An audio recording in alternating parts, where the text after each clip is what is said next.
گا وہ جو اللہ کے قریب ہوگا، کیا وہ حرام لقمہ کھائے گا جو اللہ کے قریب ہوگا، کیا وہ معاذ اللہ کسی کی حق تلفی کرے گا جو اللہ کے قریب ہوگا، کیا وہ اپنی آنکھوں کا مس یوز کرے گا؟ بس یہی بات ہے۔ اللہ اکبر، جب ولی کا معنی قریب ہے، آپ کسی بھی لغت کو اٹھا کر کے دیکھ لیں، الگ الگ معنی ولی ولایت کے بیان کیے جاتے ہیں۔ ولی کا معنی محبوب ہے، اگر اللہ کے محبوب کی بات کریں تو محبوب وہی ہوتا ہے جو قریب ہوتا ہے۔ ولی کا ایک معنی ہوتا ہے مددگار کے، تو مدد وہی کرتا ہے جو قریب ہوتا ہے۔ اسی طریقے سے آپ جتنی جگہ ولی کی لغوی جتنی بھی تعریفات اٹھا کر دیکھیں، کہیں نہ کہیں جا کر کے عین اس بات پر ہوتا ہے قربت۔ اسی لیے میں آج آپ کے سامنے یہ بات رکھنا چاہتا ہوں کہ ولی کا معنی ہوتا ہے مقرب کے، قریب ہونے کے۔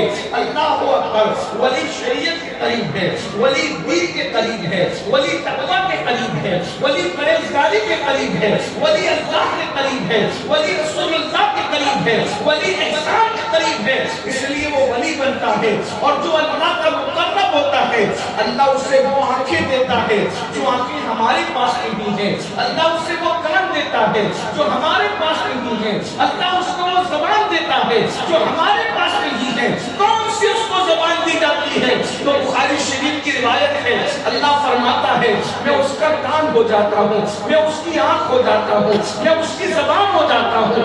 اندازہ فرمائے کہ شان ولیوں کی شان ہے۔ اب قرآن کا بیان کرتا ہے، سنو قرآن کہتا ہے اللہ انا اولیاء اللہ لا خوف علیہم ولا هم یحزنون، آگاہ ہو جاؤ بے شک اللہ کے ولیوں کو نہ خوف ہے نہ غم ہے۔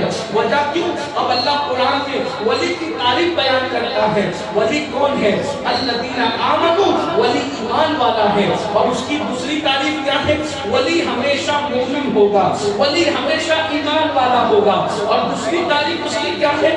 وَكَانُوا يَتَّقُونَ، وہ مومن ہوگا، اور ہر مومن اللہ کا ولی نہیں ہوتا، بلکہ ولی وہ ہوگا جس کے اندر تقویٰ ہوگا، جس میں پرہیزگاری ہوگی۔ اب یہاں جو ہمارے دل و دماغ کے اندر یہ ہے کہ ولی وہ ہوتا ہے جو قبرستان میں بیٹھ کر کے چلم پی رہا ہوگا، ولی وہ ہوتا ہے جس کے بال بڑے بڑے ہوں گے، ولی وہ ہوتا ہے جو کالے پیلے کپڑے پہن کر کے الٹی سیدھی حرکتیں کر رہا ہوگا۔ یاد رکھنا، ہم نے ولایت کے معیار کو بدل دیا ہے۔ میں مجازی کی بات نہیں کر رہا ہوں، مجذوب دیوانے نظر آتے ہیں، ان کا معاملہ جدا ہے، لیکن جس سالک ولی کو چیک کرنا ہو اس کو شریعت پر چیک کیا جائے گا، اور معیار شریعت مصطفیٰ صلی اللہ علیہ وآلہ وسلم ہے۔ جو شریعت پر عمل نہیں کرتا وہ ہوا پر اڑے یا پانی پر چلے، وہ اور کچھ تو ہو سکتا ہے مگر اللہ کا ولی نہیں ہو سکتا۔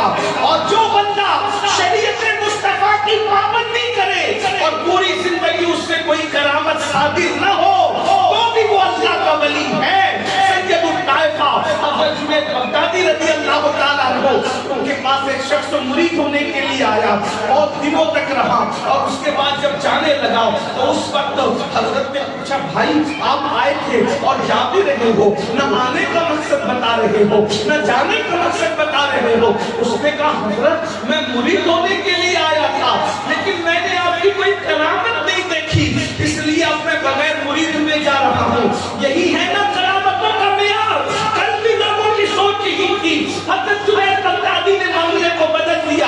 جب اللہ اکبر اس نے کہا میں کرامت دیکھ کر مرید ہونے آیا تھا، فرماتے ہیں کہ تو نے کرامت نہیں دیکھی تو یہ بتا کیا تو نے میرا کوئی قدم شریعت کے خلاف دیکھا؟